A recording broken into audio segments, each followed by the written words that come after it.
réussi à endiguer cette agression barbare du Rwanda. Quand ils ont entendu parler du fameux deal que nous allons signer avec les États-Unis, qui n'est pas du tout un deal qui consisterait à brader les minerais de la République, mais ils se sont vraiment déployés comme jamais, comme ils ne le font pas quand il y a des causes à défendre au pays. Mais pour ça, ils se sont vraiment déployés, tous, toutes catégories confondues, politiciens, religieux, société civile, tout ce que vous voulez, pour essayer d'empêcher, dissuader les Américains à faire ce deal avec nous. Donc pour laisser les Congolais dans la souffrance, ce que ça veut dire. Donc c'est pour vous dire combien nous avons d'ennemis dans ce que nous faisons. Mais nous n'avons pas peur de ça. Nous avons commencé ce combat bien avant eux, pendant qu'eux, ils buvaient du petit lait. Voilà. Nous étions déjà au combat. Nous connaissons ce que c'est, se mesurer à des puissances, à des gens qui se croient puissants. Nous sommes habitués à ça et ça ne va pas nous décourager.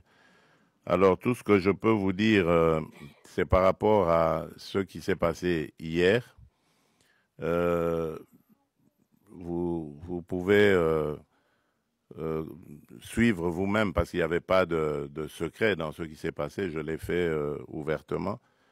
J'ai tendu la main à celui qui représente évidemment les forces qui agressent la République démocratique du Congo pour prendre à témoin le monde entier. Parce que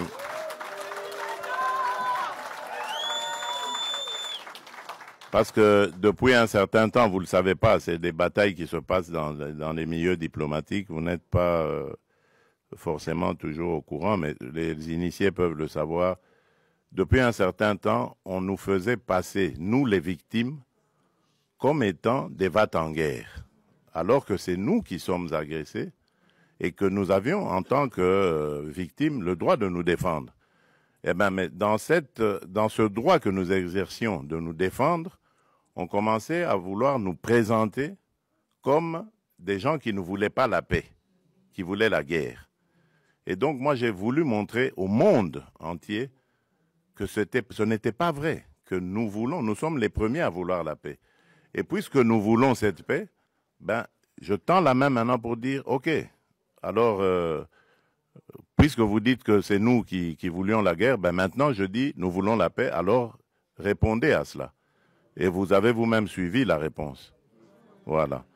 Donc, c'est pour vous dire que nous avons réussi à démasquer, évidemment, ceux qui se cachaient derrière cette manipulation. Et je vous dis que cette manipulation, elle va jusqu'à l'intérieur du pays.